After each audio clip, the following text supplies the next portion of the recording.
Guys साथीहरू तपाईले यो 382 चेन्सर मेसिनको धेरै साथीहरूलाई चाहिँ यो घुसार्न आउँदैन के यो यहाँबाट यो चाहिँ भित्र छिराउनु पर्छ नि त यहाँबाट त्यो कसरी छिराउने होला यो काटेर छिराउने हो कि भनेर साथीहरू सोचिरहेको हुन्छ हैन तर यो यहीँबाट छिराउने हो के साथीहरू है।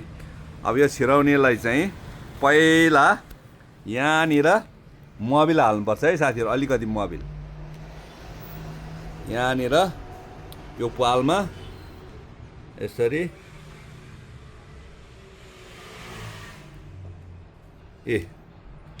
यो मोबिल यहाँबाट हालिदिने।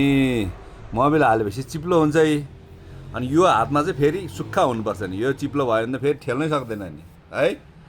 अब यसरी यहाँनिर यसरी हालेर है यसरी पेन्चिसले समाएर यसलाई मोबिल लायो हामीले, अनि यसरी स्याट यसलाई यसरी थिच्ने। यो छिर्यो।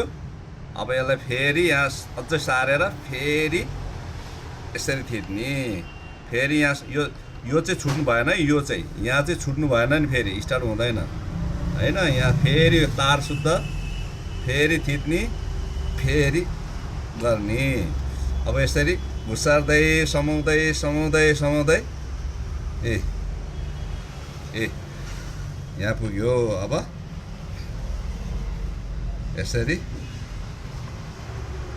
यसरी हाल्ने है साथीहरू। अब यहाँ हालिसकेपछि यहाँनिर स्प्रिङ ठिक छ कि छैन, यसलाई ठिक हुनको लागि यहाँनिर हेरेर ठ्याक्क पालबाट सिधा गरेर यसरी हालेर मिलाउने भयो है त साथीहरू। ल ओके बाई।